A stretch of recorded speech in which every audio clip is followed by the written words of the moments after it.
Our Director General Public Affairs as the Ghana Police Service, ACP David Eklu, has revealed there's a shortage of police officers across the country.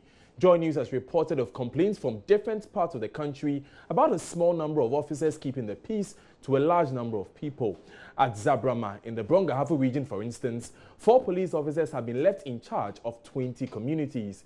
In the Upper West region, the number of officers has dropped from 1,500 to 917 after hundreds were transferred out of the region without replacement. ACP David Eklu said on The Pulse on Tuesday, the police has recognized the shortage and will soon be deploying newly passed out officers to these areas. Let us expand this conversation, and we've been joined by security expert Dr. Kwesi Enin. Welcome, sir.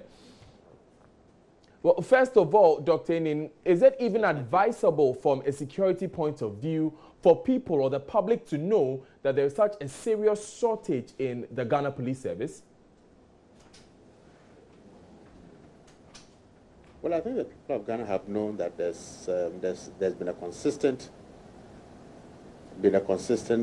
shortage of police officers. But let me go back and explain this well. You know, as a nation, we have not invested in our security.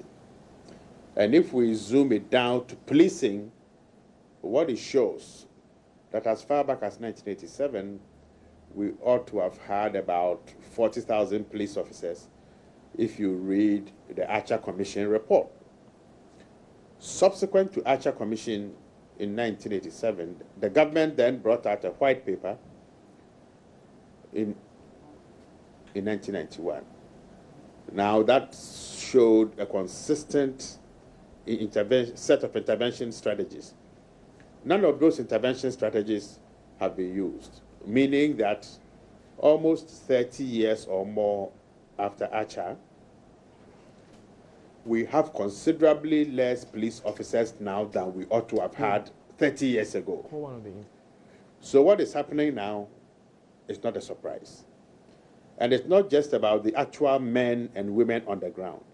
It's about communications, it's about transportation, you know, it's about the body armor, it's about the cameras.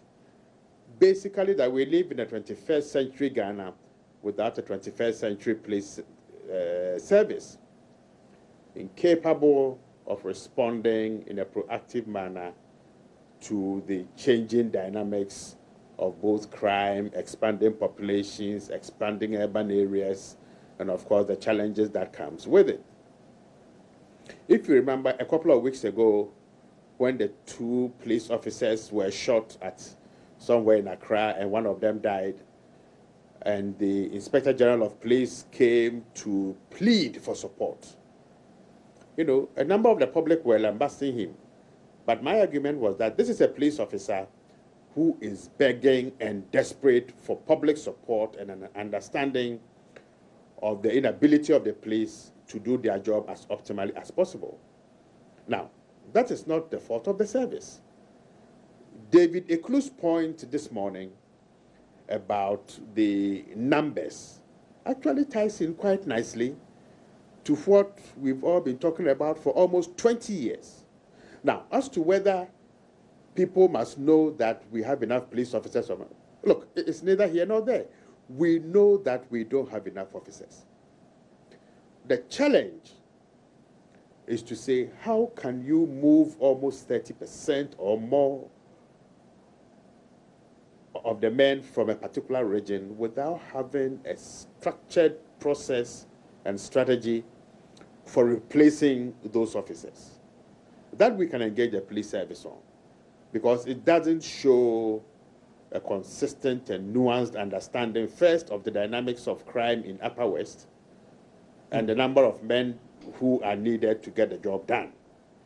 Because if we see the context within which the northern regions are, we are seeing more crime, okay, and we are seeing the weaponization of our daily, you know, implements, cutlasses, hoes, pickaxes, all of those things being used to commit crime.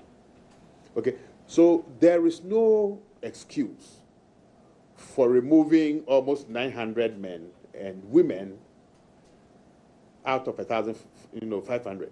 But this is not just about the police. What did the political leadership in the region do? And I think this is where ordinary civil societies will need to raise their voice, and people will have to answer some of these tough questions. And surprisingly, we shouldn't be blaming the police alone. We should be saying, where's the Parliamentary Committee on Defense and Interior? Particularly when we know that there are itinerant priests, there's extremist tendencies beginning to rise, there are people who are seeking to radicalize our populations.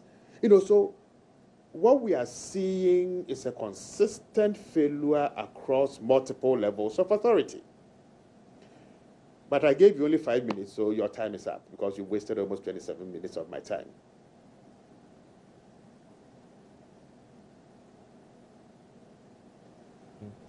A historic issue. Some people are looking at this shortage of personnel. And speaking of culpability of government and the executive arm as well, one of the conditions for the IMF ECF facility. I haven't mentioned the executive arm of the government, so don't put. Well, you said across. Well, you said across all sectors, and including the executive. We have had.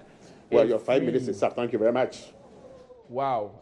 Thank you, Dr. Kwesi Enin, for your time. He's a security expert, giving us his views there on what has caused this issue of continued transfers of police personnel across the country.